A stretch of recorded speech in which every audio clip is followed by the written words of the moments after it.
So finally ತುಂಬಾ ಲೀಕ್ಸ್ಗಳ ನಂತರ ಇವತ್ತು ನಮ್ಮ ಹತ್ರ ಪೋಕೋ ಆಫೀಸ್ ಇರುವಂಥ ಪೋಕೋ F7 ಡೈರೆಕ್ಟ್ಲಿ ಪೋಕೋ ಕಳ್ಸಿಕೊಡ್ತಾರೆ. ಈ ಫೋನ್ ಬಗ್ಗೆ ಏನಾದರೂ ಸ್ಟೇಟ್ ಫಾರ್ಡ್ ಆಗಿ ನನ್ನ ಪ್ರಾಮಾಣಿಕ ಅನಿಸಿಕೆಗಳನ್ನ ತಿಳಿಸ್ತಾ ಇದ್ದೀನಿ. ಸೊ ಆನ್ ಪೇಪರ್ ಈ ಫೋನ್ ಈ Snapdragon 8S Gen 4 7,500 mAh battery, 50 mega ಪಿಕ್ಸೆಲ್ನ ಸೋನಿ ಸೆನ್ಸರ್, ಇನ್ನು 12GB 16GB ಏನೇನೋ ರ್ಯಾಮ್ಸ್ಗಳನ್ನ ಕೂಡ ಕೊಡ್ತಿದ್ದಾರೆ. ಸೊ ಡೆಫಿನೆಟ್ಲಿ ಈ ಸ್ಮಾರ್ಟ್ ಫೋನ್ ಮಾರ್ಕೆಟ್ ಇರುವಂಥ ಗಾಡಿ ಐಕ್ಯೂ Neo 10 ಆಗಲಿ ಅಥವಾ 8ನೇ ಜುಲೈ ಲಾಂಚ್ ಆಗ್ತಿರುವಂಥ OnePlus Nord 5 ಆಗಲಿ, ಸೊ ಇದು 32,000 ರೂಪಾಯಿಗೆ ಲಾಂಚ್ ಆಯ್ತು ಅಂದರೆ ಈ ಫೋನ್ಸ್ಗಳಿಗೆ ಟಕ್ಕರ್ ಕೊಡತ್ತಾ. ಮತ್ತೆ ನೀವೇನಾದರೂ ಬೆಸ್ಟ್ ಒಂದು ಗೇಮಿಂಗ್ ಕ್ಯಾಮ್ರಾ ಆಲ್ರೌಂಡರ್ ಫೋನ್ ನೋಡ್ತೀರಾ ಅಂದರೆ ಈ ಪೋಕೋ F7 ನಿಮಗೊಂದು ಬೆಸ್ಟ್ ಆಪ್ಷನ್ ಆಗಬಹುದಾ. ಸೊ ಡೆಫಿನೆಟ್ಲಿ ಈ ಫೋನ್ ಬಗ್ಗೆ ಪ್ರೋಸ್ ಕಾನ್ಸ್ ಎಲ್ಲ ಇನ್ ಡೀಟೇಲ್ ಆಗಿ ನಿಮಗೆ ಇವತ್ತಿನ ನೋಡಲಿ ಎಲ್ಲ ತಿಳಿಸ್ತಿದ್ದೀನಿ. ಫಾರ್ ದ ಫಸ್ಟ್ ಟೈಮ್ ನಿಮ್ಮ ಚಾನಲ್ ಹೊಸದಾಗಿ ಬಂದಿದ್ದೀರಾ ಅಂತಂದರೆ ಈ ರೀತಿಯಾಗಿ ಪ್ರಾಮಾಣಿಕ ಮತ್ತು ಇನ್ ಡೆಪ್ತ್ ಆನೆಸ್ಟ್ ನ್ಯೂಸ್ಗಾಗಿ ಡೆಫಿನೆಟ್ಲಿ ಲೈಕ್ ಮತ್ತು ಕಮೆಂಟ್ ಮಾಡೋದ್ರ ಮುಖಾಂತರ ಸಬ್ಸ್ಕ್ರೈಬ್ ಮಾಡಿ ಬೆಲ್ ಐಕನ್ ಒತ್ತಿ. ಸೊ ಮೊದಲಿಗೆ ಈ ಫೋನ್ ನಾವು ಆಲ್ರೆಡಿ ಅನ್ಬಾಕ್ಸ್ ಮಾಡಿ ಫೋನ್ ಯೂಸ್ ಕೂಡ ಮಾಡ್ತಿದ್ವಿ. ಸೊ ಮತ್ತೊಂದು ಸರ್ತಿ ನಿಮಗೆ ಅನ್ಬಾಕ್ಸ್ ಎಕ್ಸ್ಪೀರಿಯನ್ಸ್ ತೋರಿಸ್ತಾ ಇದ್ದೀನಿ. ಎಸ್, ಮೊದಲಾಗಿ ಬಾಕ್ಸ್ ನೋಡಬಹುದು ಪೋಕೋ F7 ಅಂತದೆ ಮತ್ತು ಬಾಕ್ಸ್ ಒಳಗೆ ಆಲ್ಮೋಸ್ಟ್ ನಿಮಗೆ ಎಲ್ಲ ಆಕ್ಸೆಸರೀಸ್ನ ಕೊಟ್ಟಿದ್ದಾರೆ ಆಯ್ತಾ. ಸೊ ಮೊದಲಿಗೆ ಈ ಒಂದು ಪೇಪರ್ ಡಾಕ್ಯುಮೆಂಟೇಷನ್ಸ್ಗಳು, ಸಿಮ್ ಎಜೆಕ್ಟರು, ಇದು ನಮ್ಮ ಮೇನ್ ಫೋನ್. ಇದರ ಜೊತೆಗೆ ನಿಮಗೊಂದು USB to Type C cable ಮತ್ತು ಇನ್ ಬಾಕ್ಸ್ 90 ವ್ಯಾಟ್ನ ಪವರ್ ಅಡಾಪ್ಟರ್ ಕೊಡ್ತಿದ್ದಾರೆ. ಸೊ ಈ ಆಕ್ಸೆಸರೀಸ್ಗಿಂತ ಇಂಪಾರ್ಟೆಂಟ್ ನಮಗೆ ಈ ಸ್ಮಾರ್ಟ್ ಫೋನ್ ಆಯಿತಾ. ಸೊ ಫಸ್ಟ್ ಲುಕ್ಕಲ್ಲಿ ಈ smart phone build quality, design, first impression ನಿಮ್ಗೆ ಹೇಗೆ ಅನಿಸ್ತಪ್ಪ ಅಂತ ಕೇಳಿದ್ರೆ, ಸೊ ನೋಡಿ ಮೊದಲಾಗಿ ಈ ಸ್ಮಾರ್ಟ್ ಫೋನ ಕೈಯಲ್ಲಿ ಹಿಡಿದಾಗಲೇ ಗೊತ್ತಾಯಿತು ಇದು 200-220 ಗ್ರಾಮ್ಗಿಂತ ಜಾಸ್ತಿ ವೇಟ್ ಇದೆ ಅಂತ. ವೇಟ್ ಮಾಡಿ ಗೊತ್ತಾಯಿತು ಇಲ್ಲಿ 225 ಗ್ರಾಮ್ ವೇಟ್ ಇದೆ, ತುಂಬ ಹೆವಿಯರ್ ಆಯಿತು. ಬಟ್ ಇದರಲ್ಲಿ 7,500 mAh ಬ್ಯಾಟ್ರಿ ಕೊಡ್ತಿದ್ದಾರೆ. ಇದೊಂದು plus point Guru. But still ಸ್ವಲ್ಪ ನೀವು ಹೆವಿ ಫೋನ್ ಯೂಸ್ ಮಾಡಿ ಅಭ್ಯಾಸ ಅಲ್ಲ ಅಂದರೆ ಸ್ವಲ್ಪ ನೀವು ಇಲ್ಲಿ ಜಾಸ್ತಿ ಸ್ಟ್ರಗಲ್ ಮಾಡಲೇಬೇಕು. ಬಾಕಿ ಫ್ರಂಟಿಂದ ಇಲ್ಲಿ ತುಂಬ ಪ್ರೀಮಿಯಂ ಮತ್ತು ಒಂದು ಈ ಫ್ಲಾಗ್ಶಿಪ್ ಫೋನ್ ಥರ ಫೀಲ್ ಕೊಡುತ್ತೆ. ಬೆಸಲ್ಗಳು ತುಂಬ ಚಿಕ್ಕದಾಗಿದೆ, ಯೂಸ್ ಮಾಡಬೇಕಾದ್ರೂ ಕೂಡ ತುಂಬ ಪ್ರೀಮಿಯಂ ಫೀಲ್ ಕೊಡುತ್ತೆ. ಬಟ್ ಯಾವಾಗ ಇದ್ರು ಅಂತ ಬ್ಯಾಕಿಗೆ ಬರ್ತೀವಿ. ಇಲ್ಲಿ ಗ್ಲಾಸ್ ಪ್ರೊಡಕ್ಷನ್ ಕೊಟ್ಟಿದ್ದಾರೆ. ಮೇ ಬಿ ಇದು ಗೊರಿಲ್ಲಾ ಗ್ಲಾಸ್ 5 ಪ್ರೊಡಕ್ಷನ್ ಇದೆ. ಬಟ್ ನೋಡ್ಬೋದು ಒಂದ್ಸರ್ತಿ ಲೈಕ್ ತುಂಬ ಲೋ ಕ್ವಾಲಿಟಿ ಮತ್ತು ಏನಾದರೂ ಸ್ವಲ್ಪ ಜೋರಾಗಿ ಬಿತ್ತಪ್ಪ ಅಂದರೆ ಸ್ಕ್ರ್ಯಾಚಸ್ ಆಗೋದು ಅಥವಾ ಒಡಿಯೋ ಸಾಧ್ಯತೆಗಳಿದೆ. ಈ ರೀತಿ ಇದು ಸೌಂಡ್ ಫೀಲ್ ಕೊಡ್ತಾ ಇದೆ. ಮತ್ತು ಗ್ಲಾಸ್ ಮತ್ತು ಕ್ಯಾಮ್ರಾ ವಿತೌಟ್ ಕೇಸ್ ನೀವು ಈ ಫೋನ್ ಯೂಸ್ ಮಾಡ್ತೀರಾ ಅಂತಂದರೆ ತುಂಬ ಸ್ಮಜಸ್ಗಳು ಬೀಳುತ್ತೆ. ಪ್ರತಿ ಟೈಮ್ ಫೋಟೋ ತೆಗಿಬೇಕಾದ್ರೆ ಅಥವಾ ಕೈಲಿ ಇಟ್ಕೊಳ್ಬೇಕಾದ್ರೆ ಇದನ್ನು ಕ್ಲೀನ್ ಮಾಡಿ ನೀವು ಯೂಸ್ ಮಾಡಬೇಕಾಗತ್ತೆ. ಮತ್ತು ಈ ಗಾಡಿ ಇದರಲ್ಲಿ 7,500 mAh ಬ್ಯಾಟ್ರಿ ಇದೆ. ಇದು ಸ್ವಲ್ಪ ಹೆವಿಯರ್ ಸೈಡ್ ಇದೆ. ಅದರಲ್ಲಿ ಮತ್ತೆ ಈ ಮೆಟಲ್ ಫ್ರೇಮ್ಸ್ಗಳು ಇನ್ನೂ ಸ್ವಲ್ಪ ಈ ಫೋನ್ನ ಪ್ರೀಮಿಯಂ ಫೀಲನ್ನು ಕೊಡುತ್ತೆ. ಬಟ್ ಸ್ವಲ್ಪ ಭಾರ ಜಾಸ್ತಿ ಮಾಡೋಕ್ಕೆ ಇದು ಕೂಡ ಸಪೋರ್ಟ್ ಮಾಡುತ್ತೆ. ಬಾಕಿ ಒನ್ ಹ್ಯಾಂಡ್ ಫೋನೆಲ್ಲ ಆರಾಮಾಗಿ ಯೂಸ್ ಮಾಡ್ಕೋಬಹುದು. ರೈಟ್ ಸೈಡ್ಗೆ ವ್ಯಾಲ್ಯೂಮ್ ರಾಕರ್ ಕೀ ಲಾಕಿನ ಆರಾಮಾಗಿ ಪ್ರೆಸ್ ಮಾಡ್ಕೋಬಹುದು. ಮೇಲಿನ ಭಾಗ ಒಂದು ಮೈಕ್ನ ಕೊಡ್ತಿದ್ದಾರೆ. ಬಾಟಮಲ್ಲಿ ನಿಮಗೆ ಸ್ಪೀಕರ್, ಸಿಪೋರ್ಟ್ ಮತ್ತೊಂದು ಹೈಬ್ರಿಡ್ ಶಾರ್ಟ್ನ ಕೊಡ್ತಿದ್ದಾರೆ. ಸೊ ಇದರಲ್ಲಿ IP68 ಮತ್ತು 69 ವಾಟ್ ರೇಸನ್ ಕೂಡ ಸಪೋರ್ಟ್ ಇರುತ್ತೆ. ಸೊ ಆರಾಮಾಗಿ ಅರ್ಧ ಗಂಟೆ ನೀರಲ್ಲಿ ಸ್ವಚ್ಛ ನೀರು ಬಿದ್ದರೂ ಕೂಡ ಸ್ಮಾರ್ಟ್ಫೋನ್ಗೆ ಏನೂ ಆಗಲ್ಲ ಅಂತ ಒಂದು ಪ್ರೊಟೆಕ್ಷನ್ ಕೂಡ ಒಳಗೊಂಡಿದೆ. So over all design, build quality, premium ಎಲ್ಲ ಸಖತ್ತಾಗಿದೆ. ಬಟ್ ಸ್ವಲ್ಪ ಇಲ್ಲಿ ಹೆವಿಯರ್ ಇದೆ. ಸ್ವಲ್ಪ ಇಲ್ಲಿ ನೀವು ಅಡ್ಜಸ್ಟ್ ಮಾಡ್ಕೊಳ್ಬೇಕು. ಮತ್ತು ಐಕ್ಯೂ Neo 10 ಇದನ್ನು ಕಂಪೇರ್ ಮಾಡಿದ್ವಿ ಅಂತಂದರೆ ಐಕ್ಯೂನಲ್ಲಿ ಪ್ಲಾಸ್ಟಿಕ್ ಬಾಡಿ ಇತ್ತು, ಮೆಟಲ್ ಫ್ರೇಮ್ಸ್ ಇರಲಿಲ್ಲ ಮತ್ತು ಇಷ್ಟೊಂದು ಒಳ್ಳೆ ಬ್ಯಾಟ್ರಿ ಕೂಡ ಇರಲಿಲ್ಲ ಮತ್ತು IP68 69 ಯಾವುದೇ ಪ್ರೊಟೆಕ್ಷನ್ ಕೂಡ ಕೊಡಲ್ಲ. ಸೊ ಅದಕ್ಕೆ ಕಂಪೇರ್ ಮಾಡಿದ್ರೆ ಇದು ಅದಕ್ಕಿಂತ ಮಚ್ ಬೆಟರ್ ಡಿಸೈನ್ ಅಂತ ಕರಿಬಹುದು. ಇನ್ನು ಯಾವಾಗ ಐಫೋನ್ ಅಂತ ಡಿಸ್ಪ್ಲೇಗೆ ಬರ್ತೀವಿ, ಬೇಸಿಕಲಿ 6.83 ಇಂಚಸ್ ಇರುವಂಥ ಫುಲ್ HD+ 120 Hz ಆಮ್ಲೆಡ್ ಡಿಸ್ಪ್ಲೇನ ಕೊಡ್ತಿದ್ದಾರೆ. ಇಲ್ಲಿ HDR 10+ ಸಪೋರ್ಟ್ ಇದೆ ಮತ್ತು ಡಾಲ್ಬಿ ಅಟ್ಮಾಸ್ ಒಂದಿಗೆ 1700 ನಿಟ್ಸ್ನ ಹೈ ಬ್ರೈಟ್ನೆಸ್ ಅಂದರೆ ಲೋಕಲ್ ಪೀಕ್ ಬ್ರೈಟ್ನೆಸ್ ನಮಗೆ ಅದರ 3200 ನಿಟ್ಸ್ ನೋಡೋಕೆ ಸಿಗುತ್ತೆ. ಸೊ ಡೆಫಿನೆಟ್ಲಿ ನಾನು ಯೂಸೇಜಲ್ಲಿ ಈ ಫೋನ್ ಅಂತ ಡಿಸ್ಪ್ಲೇ ಈ ಪ್ರೈಸಲ್ಲಿ ಬೆಂಕಿ ಅಂತ ಕರಿಬಲ್ಲೆ. ಸೊ ಫಸ್ಟ್ ಆಫ್ ಆಲ್ ನೀವು ಇದರಲ್ಲಿ ಯೂಟ್ಯೂಬಲ್ಲಿ HDR 4K ಕಂಟೆಂಟ್ ನೋಡ್ಕೋಬಹುದು. ಯಾವುದೇ ಲ್ಯಾಗ್ ಇಲ್ಲ. ಈ ಕ್ಲಾರಿಟಿ ಆಗಿರಲಿ, ಕಲರ್ಸ್ಗಳಾಗಿ ನೋಡ್ಕೋಬಹುದು. ಬೆಸಲ್ಸ್ಗಳು ಕೂಡ ತುಂಬ ಚಿಕ್ಕದಾಗಿರೋದ್ರಿಂದ ವಿಡಿಯೋ ನೋಡಬೇಕಾದ್ರೂ ಅಷ್ಟೇ ಮತ್ತು ಗೇಮ್ಸ್ ಆಟ ಆಡಬೇಕಾದ್ರೂ ಕೂಡ ತುಂಬ ಪ್ರೀಮಿಯಂ ಎಕ್ಸ್ಪೀರಿಯನ್ಸ್ ಕೊಡುತ್ತೆ. ಅದರ್ವೈಸ್ ಇದರಲ್ಲಿ dual stereo Dolby Atmos speakers ಕೊಡ್ತಿದ್ದಾರೆ. ಸೊ ವಿಡಿಯೋ ನೋಡಬೇಕಾದ್ರೂ ಮತ್ತು ಗೇಮ್ಸಲ್ಲಿ ಕೂಡ ನಂಗೆ ತುಂಬ ಪ್ರೀಮಿಯಂ ಎಕ್ಸ್ಪೀರಿಯನ್ಸ್ ಕೊಟ್ಟಿತ್ತು. ಸೊ ಓವರ್ ಆಲ್ 30,000 ಬಜೆಟಲ್ಲಿ ಎಕ್ಸ್ಪೀರಿಯನ್ಸಲ್ಲಿ ಯೂಸೇಜಲ್ಲಿ ನನಗೆ ತುಂಬ ಇಷ್ಟ ಆಯಿತು. ಬಾಕಿ ಇದರಲ್ಲಿ ಇನ್ಸ್ಕ್ರೀನ್ ಫಿಂಗರ್ ಪ್ರಿಂಟ್ ಕೂಡ ಕೊಡ್ತಿದ್ದಾರೆ. ಕರೆಕ್ಟ್ ಜಾಗದಲ್ಲಿದೆ. ಎಷ್ಟು ನೋಡ್ಕೋಬೋದು. ತುಂಬ ಕ್ವಿಕ್ ಮತ್ತು ಸೂಪರ್ ಫಾಸ್ಟಾಗಿ ಒನ್ ಹ್ಯಾಂಡಲ್ಲಿ ಇದನ್ನು ಆರಾಮಾಗಿ ಅನ್ಲಾಕ್ ಮಾಡ್ಕೋಬೋದು. ಸೊ ಡಿಸ್ಪ್ಲೇನಲ್ಲಿ ನನಗೆ ಐಕ್ಯೂ Neo 10 ಜೊತೆ ಕಂಪೇರ್ ಮಾಡಿದೆ ಅಂತಂದರೆ ಅಲ್ಲಿ ನಿಮಗೆ 144 Hz ಡಿಸ್ಪ್ಲೇ ನೋಡೋಕೆ ಸಿಗ್ತಿತ್ತು. ಸೊ ಆ ಪ್ರೀಮಿಯಂ ಕ್ವಾಲಿಟಿಗೆ ಇದನ್ನು ನಾನು ಕಂಪೇರ್ ಮಾಡಿದೆ ಅಂತಂದರೆ ಒಂದು ನಿಮಗೆ ಈ ರಿಫ್ರೆಶ್ ರೇಟಲ್ಲಿ ಮಾತ್ರ ನಿಮಗೆ ಐಕ್ಯೂ Neo 10 ಪರ್ಫಾರ್ಮೆನ್ಸಲ್ಲಿ ಸಖತ್ತಾಗಿದ್ದರೆ ಇದರಿಂದ ರೆಸಲ್ಯೂಷನ್ನು ಮತ್ತು ಯೂಟ್ಯೂಬಲ್ಲಿ ನೀವು HDR ವಿಡಿಯೋ ನೋಡಬೇಕಾದ್ರೆ, ಯೂಸ್ ಮಾಡಬೇಕಾದ್ರೆ, ಗೇಮಿಂಗ್ ಆಟ ಆಡಬೇಕಾದ್ರೆ ಇಲ್ಲಿ ಸ್ವಲ್ಪ ಅದಕ್ಕಿಂತ ರೆಸಲ್ಯೂಷನ್ ವೈಸ್ ನಿಮಗೆ ಬೆಟರ್ ಎಕ್ಸ್ಪೀರಿಯನ್ಸ್ ಕೊಡುತ್ತೆ. ಬಟ್ ರಿಫ್ರೆಶ್ ರೇಟ್ ವೈಸ್ ನಿಮಗೆ ಐಕ್ಯೂ Neo 10 ಸ್ವಲ್ಪ ಬೆಟರ್ ಅನ್ಸುತ್ತೆ. ನೆಕ್ಸ್ಟ್ ಯಾವಾಗ ಐಫೋನ್ ಅಂತ ಕ್ಯಾಮ್ರಾಗೆ ಬರ್ತೀವಿ. ಟ್ರಸ್ಟ್ ಮೀ, ಎಲ್ಲ ಈ ಗೇಮಿಂಗ್ ಫೋನ್ಸ್ಗಳಲ್ಲಿ ಕ್ಯಾಮ್ರಾದಲ್ಲಿ ಸ್ವಲ್ಪ ಏನೋ ಕಮ್ಮಿ ಇದ್ದೇ ಇರುತ್ತೆ. ಎಸ್, ಅದನ್ನು ನಾನು ಈ ಪೋಕೋ F7 ಕೂಡ ಡೆಫಿನೆಟ್ಲಿ ನೋಡ್ತಾ ಇದ್ದೀನಿ. ಎಸ್, ಈ ಫೋನಲ್ಲಿ ಮೇನ್ಲಿ 50 ಮೆಗಾ ಪಿಕ್ಸೆಲ್ನ ಸೋನಿ IMX 882 ಸೆನ್ಸರ್ ನೋಡ್ತಾ ಇದ್ವಿ. 8 ಮೆಗಾ ಪಿಕ್ಸೆಲ್ನ ಅಲ್ಟ್ರಾಡ್ ಮತ್ತು ಫ್ರಂಟಲ್ಲಿ 20 ಮೆಗಾ ಪಿಕ್ಸೆಲ್ನ ಸೆಲ್ಫಿ ಶೂಟರ್ ಕೊಡಿದ್ರೆ. ಸೊ ಇಲ್ಲಿ ಮೇನ್ ಮಿಸ್ಸಿಂಗ್ ಅಂತಂದರೆ ಒಂದು ಅಲ್ಟ್ರಾ ವೈಡ್ ಸೆನ್ಸರಲ್ಲಿ ಕೊಟ್ಟಿಲ್ಲ ಅಥವಾ ಟೆಲಿಫೋಟೋ ಲೆನ್ಸ್ ಅಂತ ಕೂಡ ಕರಿಬೋದು. ಸೊ ಈ ಲೆನ್ಸ್ ಕೂಡ ಇದರಲ್ಲಿ ನಾವು ನೋಡ್ತಾ ಇಲ್ಲ. ಬಟ್ ಡೆಫಿನೆಟ್ಲಿ ಗೇಮಿಂಗ್ ಫೋನ್ಸ್ಗಳಲ್ಲಿ ಮೇನ್ಲಿ ಇವರು ಪರ್ಫಾರ್ಮೆನ್ಸ್ ವೈಸ್ ಆಗಿರಲಿ, ಬ್ಯಾಟ್ರಿನಲ್ಲೇ ಜಾಸ್ತಿ ಫೋಕಸ್ ಮಾಡಿರ್ತಾರೆ. ಸ್ವಲ್ಪ ಇಲ್ಲಿ ಕಂಜ್ಯೂಸ್ ಅನ್ಬೋದು ಅಥವಾ ಅಡ್ಜಸ್ಟ್ಮೆಂಟ್ ಅಂತ ಕರಿಬಹುದು. ಹಾಗಾದ್ರೆ ಮೇನ್ ಕ್ಯಾಮ್ರಾ ಕ್ವಾಲಿಟಿ ಆದ್ರೂ ಹೇಗಿದೆಯಪ್ಪ ಅಂತ ಹೇಳಿದ್ರೆ ಲಾಸ್ಟ್ 2 ದಿವಸದಲ್ಲಿ ತುಂಬಾ ಡಿಫ್ರೆಂಟ್ ಫೋಟೋಗಳನ್ನ ತೆಗೆದಿರಿ. ಅದೇ ರೀತಿ ಡಿಫ್ರೆಂಟ್ ಎಕ್ಸ್ಪೀರಿಯನ್ಸ್ ಕೂಡ ಇದೆ. ಸೊ ಈ ಫೋಟೋ ನೀವು ಸ್ಕ್ರೀನ್ ಮೇಲೆ ನೋಡ್ಕೋಬಹುದು. ನಾನು ಡೇ ಕಂಡೀಷನ್ ತೆಗೆದಿರುವಂಥ ಫೋಟೋಗಳು ಎಲ್ಲ ತುಂಬಾ ಚೆನ್ನಾಗಿರುವಂಥ ಕಲರ್ಸ್ಗಳನ್ನ ತಗೊಂಡ್ಬರುತ್ತೆ. ಲಾಸ್ಟ್ ಟೈಮ್ ತರ ಜಾಸ್ತಿ ಓವರ್ ಸ್ಯಾಚುರೇಟ್ ಆಗಿಲ್ಲ ಅಥವಾ ಕಲರ್ಸ್ಗಳನ್ನ ಜಾಸ್ತಿ ಮಾಡುತ್ತೆ ಈ ರೀತಿ ಏನಿಲ್ಲ. ಬಟ್ ಯಾವಾಗ ಫೇಸ್ಗೆ ಬರ್ತೀವಿ ನೋಡ್ಕೋಬಹುದು, ನಾನು ಡಿಫ್ರೆಂಟ್ ಬೆಳಕಲ್ಲಿ ಫೋಟೋನ ತೆಗೆದೆ ಅಂತಂದ್ರೆ ಡೈನಾಮಿಕ್ ರೇಂಜಸ್ ಆಗಿರಲಿ ಕಲರ್ಸ್ಗಳಾಗಿರಲಿ ಡಿಫ್ರೆಂಟ್ ಆಗಿ ಬರಕ್ಕೆ ಸ್ಟಾರ್ಟ್ ಆಗುತ್ತೆ. ಸೊ ಇವನ್ ಝೂಮ್ ಮಾಡಿ ತೆಗೆದಾಗ ಕೂಡ ಅದೇ ರೀತಿಯಾಗಿರುವಂಥ ಪಿಕ್ಚರ್ಸ್ಗಳು ಬರುತ್ತೆ. ಸೊ ಇಲ್ಲಿ ಡೀಟೇಲಿಂಗ್ ಮತ್ತು ಸ್ಕಿನ್ ಟೋನ್ ತುಂಬಾ ಚೆನ್ನಾಗಿ ಮ್ಯಾನೇಜ್ ಮಾಡುತ್ತೆ ಮತ್ತು ಕ್ಲಾರಿಟಿ ಒಂದು ಮಾತ್ರ ಸಖತ್ತಾಗಿದೆ. ಬಟ್ ಯಾವಾಗ ಪೋರ್ಟ್ರೇಟ್ ಬರ್ತೀವಿ, ಈ 1x ಫೋಟೋ ನೋಡಿ, ಇಲ್ಲಿ ಡೀಟೇಲಿಂಗ್ ತುಂಬಾ ಸಖತ್ತಾಗಿದೆ. ಬಟ್ ಡೈನಾಮಿಕ್ ರೇಂಜು ಕಲರ್ಸ್ಗಳು ಸ್ವಲ್ಪ ಎಡಿಟೆಡ್ ತರ ಕಾಣಿಸುತ್ತೆ ಆಯ್ತಾ. ಸೊ ನೆಕ್ಸ್ಟ್ ಈ 2x ಫೋಟೋ ಮತ್ತು 1x ನ ಕಂಪೇರ್ ಮಾಡಿದ್ರೆ ಎರಡಲ್ಲಿ ಕಲರ್ಸೇ ಬೇರೆ ಇದೆ. ಹಿಂದಿನ ಕಲರ್ಸ್ ಆಗಿರಲಿ ಸ್ಕಿನ್ ಕಲರ್ ಆಗಿರಲಿ ಡೀಟೇಲಿಂಗ್ ನೆಕ್ಸ್ಟ್ ಲೆವೆಲ್ ಇದೆ. ಎಡ್ಜ್ ಕಟ್ಟಿಂಗ್ ಏನೋ ತುಂಬಾ ಸಖತ್ತಾಗಿದೆ. ಬಟ್ ಕಲರ್ಸ್ಗಳಲ್ಲಿ ಇದು ಅಷ್ಟೊಂದು ಕರೆಕ್ಟ್ ಆಗಿರುವಂಥ ಇಮೇಜ್ ಮತ್ತು ಈ ಏನು ನಾವು ಇಮೇಜ್ ಪ್ರೊಸೆಸಿಂಗ್ ಅಂತೀವಿ ಇದು ಅಷ್ಟೊಂದು ಸರಿಯಾಗಿ ಆಗ್ತಿಲ್ಲ ಅಂತ ಅನ್ಸುತ್ತೆ. ಮತ್ತೆ ನಾವು ಇದೇ ಫೋನಲ್ಲಿ ಈ 8 ಮೆಗಾ ಪಿಕ್ಸೆಲ್ ಅಲ್ಟ್ರಾ ಕೂಡ ಟೆಸ್ಟ್ ಮಾಡಿದ್ವಿ. ಇಲ್ಲಿ ಡೀಟೇಲಿಂಗ್ ಕೂಡ ಓಕೆ ಅಂತ ಅನ್ಸುತ್ತೆ ಮತ್ತು ಜಾಸ್ತಿ ವೈಡ್ ರೇಂಜ್ನ ಕೂಡ ಇದು ಕವರ್ ಮಾಡಲ್ಲ. ಬೆಳಕನ್ನು ಜಾಸ್ತಿ ಕ್ಯಾಪ್ಚರ್ ಮಾಡಿಕೊಂಡು ಇದನ್ನ ಕರೆಕ್ಟಾಗಿ ಅಡ್ಜಸ್ಟ್ ಮಾಡೋಕ್ಕೆ ಇದ್ರ ಹತ್ರ ಅಷ್ಟೊಂದು ಲೈಕ್ ಆ ಇಮೇಜ್ ಪ್ರೊಸೆಸಿಂಗ್ ಆ AI ಇದರಲ್ಲಿ ನಾವು ನೋಡ್ತಾ ಇಲ್ಲ. ಅದರ್ವೈಸ್ ಫ್ರಂಟ್ ಕ್ಯಾಮ್ರಾ ಕೂಡ ಸಖತ್ತಾಗಿದೆ, ನನಗೆ ತುಂಬ ಇಷ್ಟ ಆಯಿತು.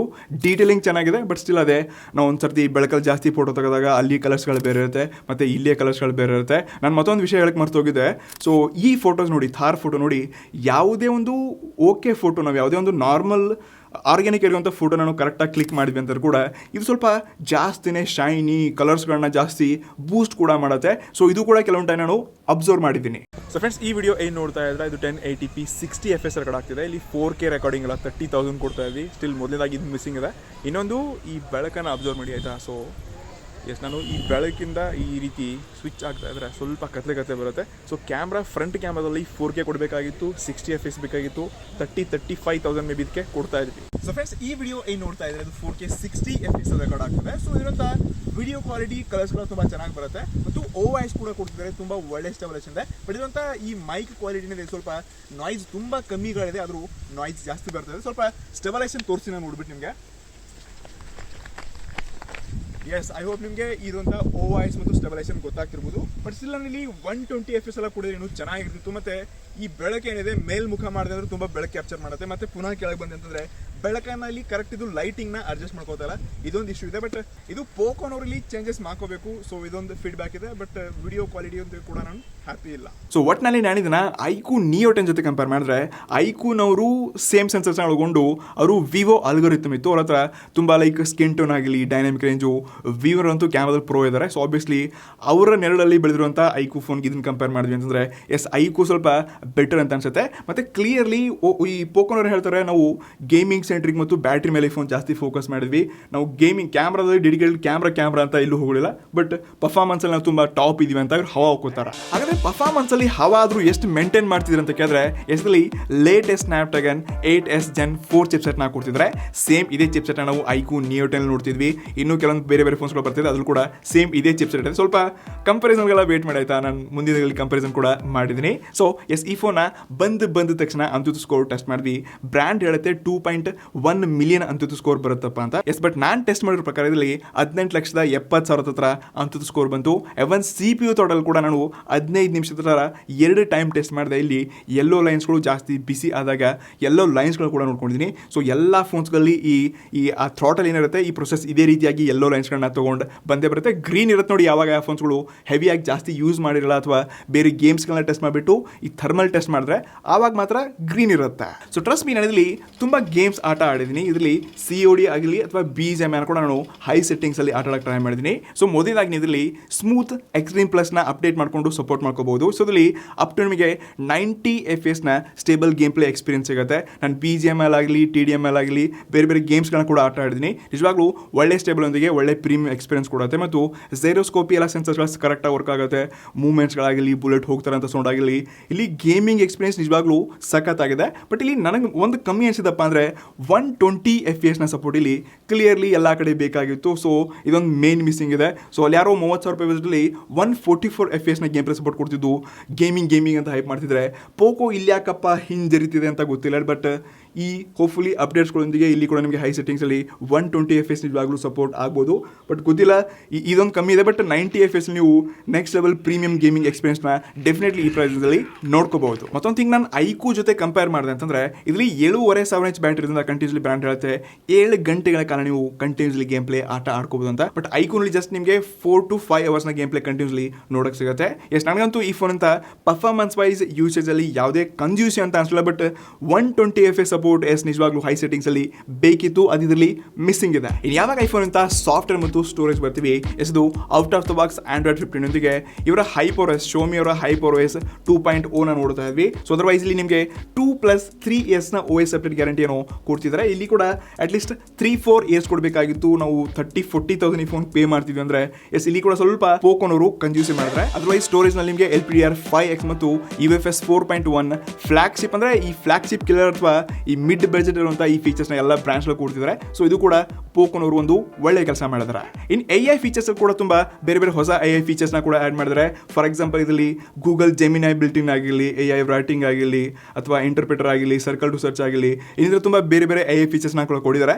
ಬಟ್ ಬೇರೆ ಈ ಓಪೋ ಮತ್ತು ಸ್ಯಾಮ್ಸಂಗ್ ತರ ಯಾವುದೇ ಬ್ರಾಂಡ್ಸ್ಗಳು AI ನಲ್ಲಿ ಅಷ್ಟೊಂದು ಹೆವಿ ಕೆಲಸ ಮಾಡ್ತಿಲ್ಲ. ಇನ್ ಕೊನೆಯದಾಗಿ ಈ ಫೋನ್ ಅಂತ ಮೇನ್ ಪಾರ್ಟ್ ಅಪ್ಪ ಅದು ಹೈಲೈಟೆಡ್ ಆಗಿದ್ಬಿಟ್ಟು ದೇಶದ ಬಿಗ್ಗೆಸ್ಟ್ ಬ್ಯಾಟ್ರಿ ಫೋನ್ ಹೆಸರಲ್ಲಿ ಬರೋಬ್ಬರಿ 7550 mAh ಬ್ಯಾಟ್ರಿ ಹೊಂದಿರುವಂತ ಇದನ್ನು ಭಾರತದ ಫಸ್ಟ್ ಫೋನ್ ಅಂತ ಕರಿಬಹುದು. ಮತ್ತೆ ಇನ್ ಬಾಕ್ಸ್ ನಿಮಗೆ 90 ವ್ಯಾಟ್ನ ಪವರ್ ಬಟರ್ ಕೊಡ್ತಿದ್ದಾರೆ. ಸೊ ಟ್ರಸ್ಟ್ ಮೀ, ನಾನು ಈ ಫೋನ್ ಬಂದಾಗಿಂದ ಒಂದು 10 ನಿಮಿಷ ಚಾರ್ಜಿಂಗ್ ಹಾಕಿದ್ದೀನಿ ಅಷ್ಟೇ. ಲಾಸ್ಟ್ 2 ಡೇಸಲ್ಲಿ ಈ ಫೋನ್ ಜಾಸ್ತಿ ಟೆಸ್ಟ್ ಕೂಡ ಮಾಡಬೇಕಾದ್ರೆ, ಕ್ಯಾಮರಾ ವಿಡಿಯೋ ಮಾಡಬೇಕಾದ್ರೆ ಸ್ವಲ್ಪ ಬ್ಯಾಟ್ರಿ ಹೆವಿ ಡ್ರೈನ್ ಆಯಿತು. ಬಟ್ ನಾನು ಸ್ಟಾರ್ಟಿಂಗಲ್ಲಿ ಏನೊಂದು ಚಾರ್ಜಿಂಗ್ ಹಾಕಿದೆ, ಅದರ ಮಧ್ಯೆ 5 ನಿಮಿಷ ಮಾತ್ರ ಮಿಡಲಲ್ಲಿ ಚಾರ್ಜಿಂಗ್ ಹಾಕಿದ್ದೀನಿ ಅಷ್ಟೇ. ಸೊ ಅಲ್ಲಿಂದ ಇನ್ನೂರಿಗೆ ಬ್ಯಾಟ್ರಿ ನನ್ನ ಫೋನಲ್ಲಿ 18-19% ಸ್ಟಿಲ್ ಈ ಬ್ಯಾಟ್ರಿ ಉಳ್ಕೊಂಡಿದೆ. ಸೊ ಈ ಫೋನಲ್ಲಿ ನಿಮಗೆ 22.5 ವ್ಯಾಟ್ನ ರಿವರ್ಸ್ ಚಾರ್ಜಿಂಗ್ ಸಪೋರ್ಟ್ ಆಗುತ್ತೆ. ಸೊ ಅಲ್ಲಿ ಯಾರೋ ಬೇರೆ ಬ್ರ್ಯಾಂಡ್ಸ್ಗಳು 20-25 ಸಾವಿರ ಕೂಡ 20 ವ್ಯಾಟ್ ಪವರ್ ಬಟರ್ ಕೂಡ ಬಾಕ್ಸಲ್ಲಿ ಕೊಡದೆ ಚಾರ್ಜಿಂಗ್ ಮಾಡಬೇಕಾದ್ರೆ ಇಲ್ಲಿ ಒಂದು ಒಳ್ಳೆ ಟೆಕ್ ಸಿಗ್ತಿದೆ. ಸೊ ಇಲ್ಲಿ ನೀವು ಹೆವಿ ಫೋನ್ ಇಟ್ಕೊಂಡು ಕೂಡ ಬೇರೆಯವ್ರ ಫೋನ ಫಾಸ್ಟ್ ಚಾರ್ಜ್ ಆಗಿ ಮಾಡ್ಕೋಬಹುದು without power bank, without charge. Just cable ಹಾಕಿದ್ರೆ ಫಾಸ್ಟ್ ಚಾರ್ಜ್ ಆಗುತ್ತೆ.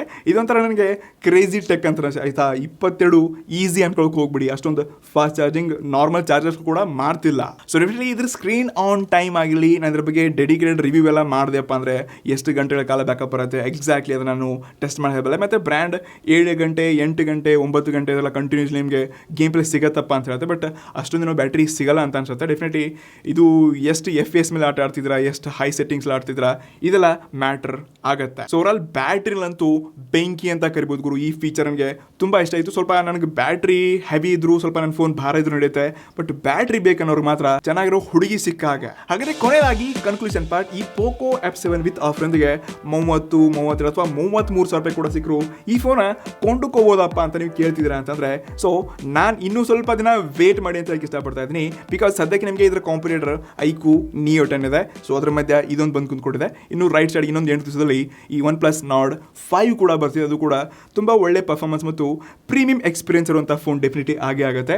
ಅದರ ಬೆಲೆ ಹತ್ತಿರ 30-35 ಸಾವಿರ ರೂಪಾಯಿಗೆ ಬಂದರೆ ಮಾತ್ರ. ನನ್ನ ಪ್ರಕಾರ ಸೇಮ್ ಅದೇ 32-35 ಸಾವಿರ ರೂಪಾಯಿಗೆ Nord 5 ಕೂಡ ಲಾಂಚ್ ಆಗಲಿದೆ. ಸೊ ಸ್ವಲ್ಪ ದಿನ ವೇಟ್ ಮಾಡಿ ಗುರು.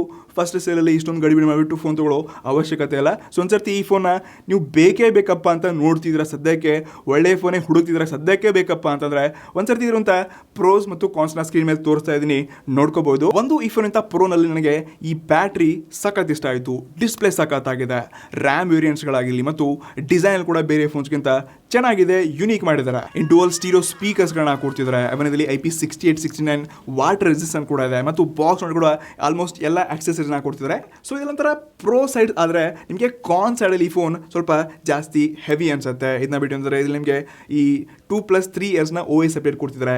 ಕ್ಯಾಮ್ರಾ ಕ್ವಾಲಿಟಿ ಬೇರೆ ಫೋನ್ಸ್ಗಿಂತ ಸ್ವಲ್ಪ ಕಮ್ಮಿ ಅನ್ಸುತ್ತೆ. 20,000 ಫೋನಲ್ಲಿ ಇದಕ್ಕಿಂತ ಬೆಟರ್ ಕ್ವಾಲಿಟಿ ಫೋಟೋ ತೆಗೆಯುವಂಥ ಬೇರೆ ಕ್ಯಾಮ್ರಾ ಫೋನ್ಸ್ಗಳು ಸಿಗುತ್ತೆ. ಸೊ ನೀವು ಕ್ಯಾಮ್ರಾ ಡೆಡಿಕೇಟೆಡ್ ಬೆಂಕಿ ಅಂತ ಹುಡುಕ್ತಿದ್ರೆ ಅಂತಂದರೆ ಸ್ವಲ್ಪ ನೀವು ಯೋಚನೆ ಮಾಡಿ, ಅಥವಾ ಇದಕ್ಕಿಂತ ಬೆಟರ್ ಫೋನ್ಸ್ಗಳು ಬರ್ತಾ ಇದೆ, ಯಾರಿದೆ ಅದನ್ನು ಕೂಡ ನೋಡ್ಕೋಬೋದು. ಅದರ್ವೈಸ್ ನನಗೆ ಈ ಫೋನ್ 30,000 ರೂಪಾಯಿಗೆ ಲಾಂಚ್ ಆಯಿತು ಅಪ್ಪ ಅಂತಂದರೆ ಡೆಫಿನೆಟ್ಲಿ ಕಣ್ಮುಚ್ಕೊಂಡು ಗೇಮರ್ಸ್ ತೊಗೋಬೋದು, ಒಳ್ಳೆ ಬ್ಯಾಟ್ರಿ ಇರೋ ತೊಗೋಬೋದು, ಡಿಸೈನ್ ಸಲುವಾಗಿ ತೊಗೊಳ್ಬೋದು, ಮತ್ತು ಡಿಸ್ಪ್ಲೇ ಯೂಸೇಜಲ್ಲಿ ಕೂಡ ಡೆಫಿನೆಟ್ಲಿ ಇದೊಂದು ಬೆಸ್ಟ್ ಫೋನ್ ಇದೆ. ಎಸ್, ಪೋಕೋ F7 ನೀವು ತೊಗೋಬೋದು. ಬಟ್ ನೀವು ವೇಟ್ ಮಾಡಿದ್ರಿ ಅಂದರೆ ಇನ್ನೂ ಸ್ವಲ್ಪ ಬೆಟರ್ ಎಕ್ಸ್ಪೀರಿಯನ್ಸ್ ನಿಮ್ಗೆ ಸಿಗ್ಬೋದು. ಇನ್ನು ಇದಕ್ಕಿಂತ ಒಳ್ಳೆ ಫೋನ್ ಕೂಡ ಡೆಫಿನೆಟ್ಲಿ ಒಳ್ಳೆ ಬೆಲೆಗೆ ಸಿಗಬಹುದು. ಸೊ ಸ್ವಲ್ಪ ವೇಟ್ ಮಾಡಿ.